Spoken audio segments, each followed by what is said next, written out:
Hi everyone. Today me and my team is going to present about women in management, gender issues at a workplace, and work family conflict. And my team members are Dorji and Camilo, including me. And today we are going to present here about women role and how is she facing her gender issues at a workplace, and what are the issues with the family and work conflict. So, in order to start with my presentation, I'll give you a short and small example for this. Priya, who is a highly skilled and experienced female employer, she has been working at a multinational corporation. She consistently was exceeding her performances and leading very successful projects. By then, she has been biased by her male colleagues with similar or less experience who has been promoted to senior management postings. So, what's the issue lying here? So, let's move into our presentation. And the first part explains us about gender discrimination together with the glass ceiling prevents qualified women from advancing their careers. Yes, this has been a most interesting concept these days because the persistent barriers which women facing in their careers have been evident through organizational behavior which we have come across and human resource issues mostly.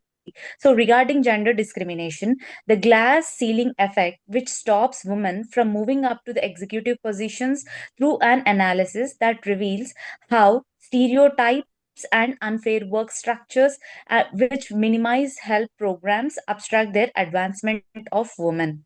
So, today's corporate organizations follow traditional leadership standards shaped by men, and these frameworks restrict inclusive practices. Organizations frequently fail to create mentorship programs and diversity leadership frameworks, family oriented policies that result in unfavorable treatment for women. So, promotional efforts towards equity did not eliminate performance review bias that continues to present itself. Leadership performance assessments, along with work life balance assumptions, significantly impact promotion decisions more than objective performance metrics when evaluation female candidates. So, the next slide.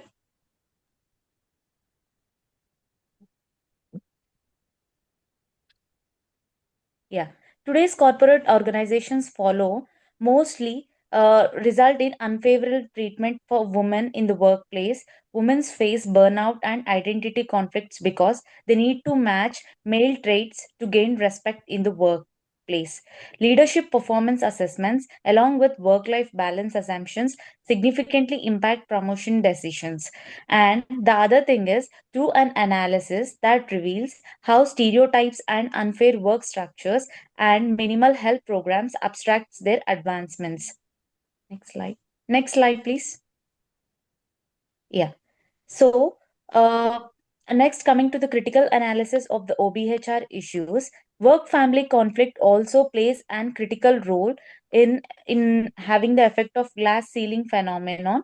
It was mentioned by many of the authors and researchers that workplace also plays an impact on the job place of the woman in having good work life balances, and also the peer members of the female respondents.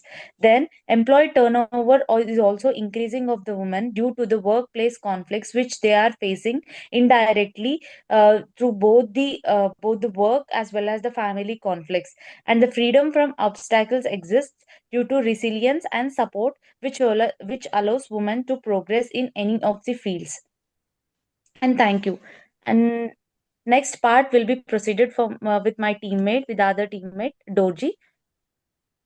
Hello everyone, my name is Dorji and I'll be continuing the presentation. Additional scholarly support, organizational gender culture and a differential treatment. Workplace culture often treats men and women differently, leading to career obstacles for women. This study found that organizational gender culture plays a crucial role in shaping women's work experience. Women often perceive differential treatment such as fewer promotional opportunities and limited access to resources. This negatively impacts their confidence and career progress. contributing to the glass ceiling effect. Work family conflict and job satisfaction. Struggle between work and family responsibility can reduce job satisfaction and engagement. A study carried out by Vivek in 2017, where he studied hospital staff in Belgium and discovered that work family conflict negatively correlated with job satisfaction.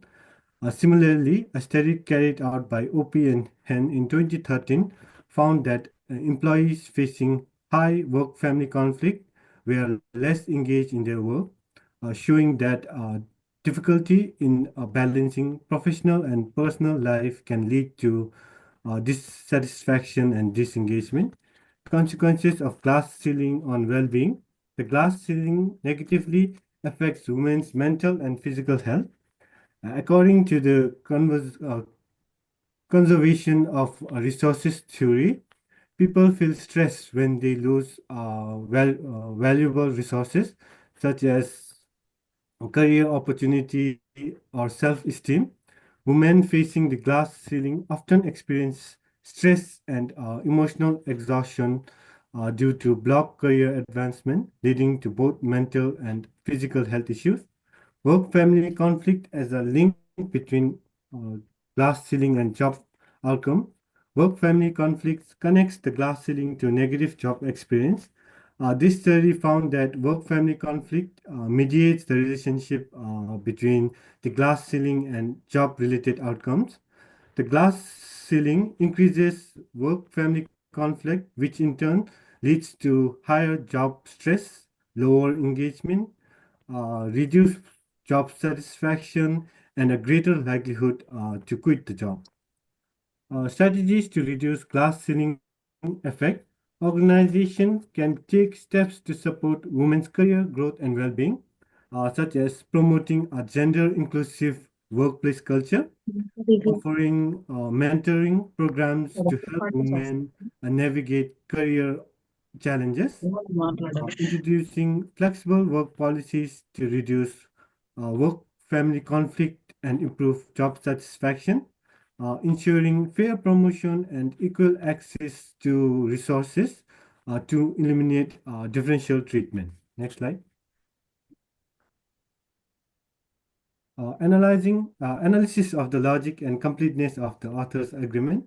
This article explores the glass ceiling, a metaphor for invisible barriers preventing women from advancing into senior management. It examines how workplace gender norms and unfair treatment leads to work-family conflict and affect job satisfaction, engagement, and well-being. It uses structural equation modeling to analyze how these factors interconnect. Women in management often struggle with unspoken workplace barriers that limits their promotion and professional growth. This leads to higher stress, difficulties in balancing work and family, and lower job satisfaction. Next slide. A logical structure of the argument. This study follows a step-by-step logical structure. Firstly, identifying the causes of the glass ceiling, then explaining its consequences on work and personal life. Structural equation modeling helps prove relation between factors like job engagement, job satisfaction, and work-family conflict. Key causes of glass ceiling. Uh, Key causes of glass ceiling. Number one, organizational gender culture. It refers to workplace norms and values that affect how women are treated. If an organization lacks diversity and inclusion policies, women feel excluded from leadership role. Number two, situational barriers. Lack of clear promotional criteria makes it harder for women to rise to senior level. Women remains underrepresented in decision-making position, further reinforcing perception of glass ceiling. Number three, interpersonal barriers. Women are excluded from informal professional networks that help men advance. Lack of mentorship limits their access to guidance and career growth opportunities. The workplace environment, promotion system, and networking opportunities all play a role in holding women back from top leader position. Next slide.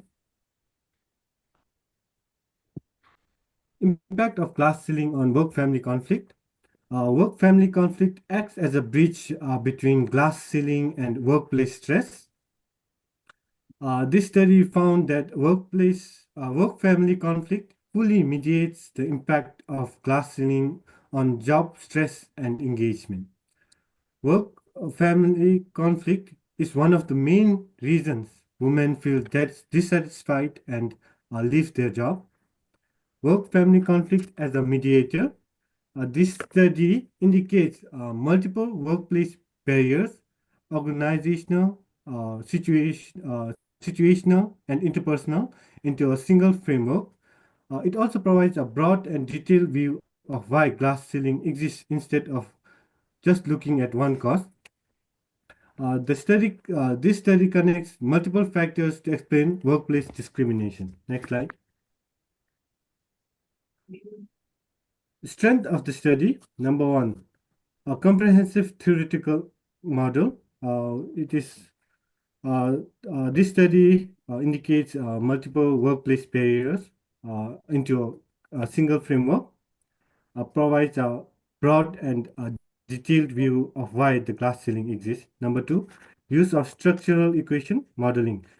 SEM is a powerful statistical method that helps analyze complex relationship between multiple factors and also provides a more accurate result compared to similar methods.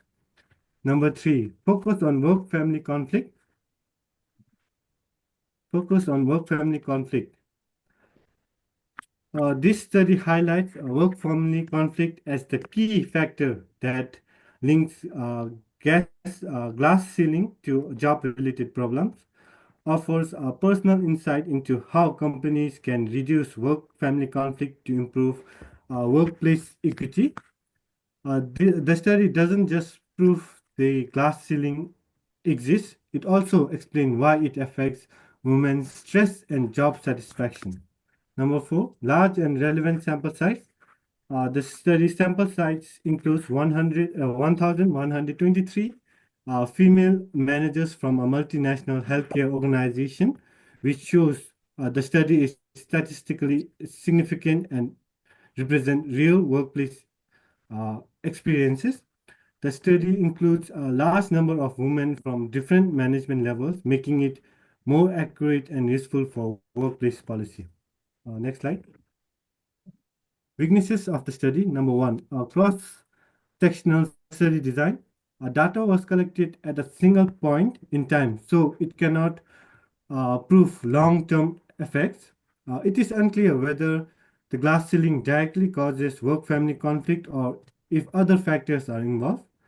The study only captures a snapshot of a woman's experience. It doesn't track how their careers change over time. Number two, limited industry scope. Focuses only on the healthcare industry, so results may not apply to other industries like tech, finance, or law. Women in different industries face unique challenges, so the result might not be same everywhere. Number three, lack of cultural consideration. This study doesn't compare how glass ceiling affect women in different countries. The World Economic Forum found that gender equality policies differ greatly across different nations. For example, a woman working in a strong gender equality laws organization where there is strong gender equality laws uh, experiences less discrimination compared to a woman working in an organization where there is a weak or low gender equality laws. Number four, reliance on self-report measures. A survey response can be biased. Women may overestimate or underestimate workplace discrimination. Relying only on personal opinion isn't always accurate. hard data like comparing the pay gaps between men and women of the similar men and women having similar roles, or reviewing the promotional records over a or reviewing the promotional records of over a course of time would strengthen the finding. Thank you. Okay, after the weakness and the strengths, I will give some recommendations according to the research that we did. First of all, is implementing flexible work and telecommuting policies. This is because the lack of working flexible affects the woman's work-life balance, affecting their lives, not only like in the social or personal life, but also in the work life. Like having different telecommunicating policies could help them also to improve their performance at job or they're working or other tasks that they have to do. Uh, However, we have some challenge like the risk of isolation or reduced collaboration because they are not in the job place or uh, communicating with the coworkers. So the solution for B will be fosters online communications and virtual informal meetings. Also combine it with a hybrid shift where they can combine the online and offline job together to improve their performance and, of course, the most important, the feeling, like how do they feel and the performance in their jobs. The impact that we want to reach with this is increase the job satisfaction from women's parts, of course, reduce the work-family conflict that we reviewed in the last slides, and also a better talent management that we could reach with this strategy. The second recommendation that we could give is the develop mentorship and career growth programs. Lack of mentorships hinders women's leadership advancements. What we want to do is not only like hire the woman in the company and just stuck in the same position, but also show the woman that she has opportunities to grow up in the company. And because usually it's only for men and not the woman like staying apart. So the benefits of mentorship programs could be support and guidance to overcome gender-related barriers, development of leadership and negotiation skills, and connection with experienced leaders, both male and female. And the impact that this could have is greater visibility and career advancement for women, lower turnover, that it was a big problem that we saw in the last slides, in the last topics, and also more of diversity in leadership roles, not to see only men's, not to see only women's, but to see like the a great diverse in the opinions and different skills that we can have in the leadership or in the directive board. Final one, we have the foster an equitable and inclusive organizational culture. So the importance of a diverse and inclusive workplace culture is a lot. We can reduce unconscious biases in promotions and evaluations, and also continuous training on equity and inclusion. The thing that we want to reach with this is not only eliminate the bias or reduce the bias as much as possible to increment also the diversity in opinions, in the skills, in values that we could have in the talent, in the management, in different positions for women in the company. The impact will be increased employee commitment, enhance innovation because we're going to have more skills that we can apport and support more to the co-workers, and finally a stronger employer reputation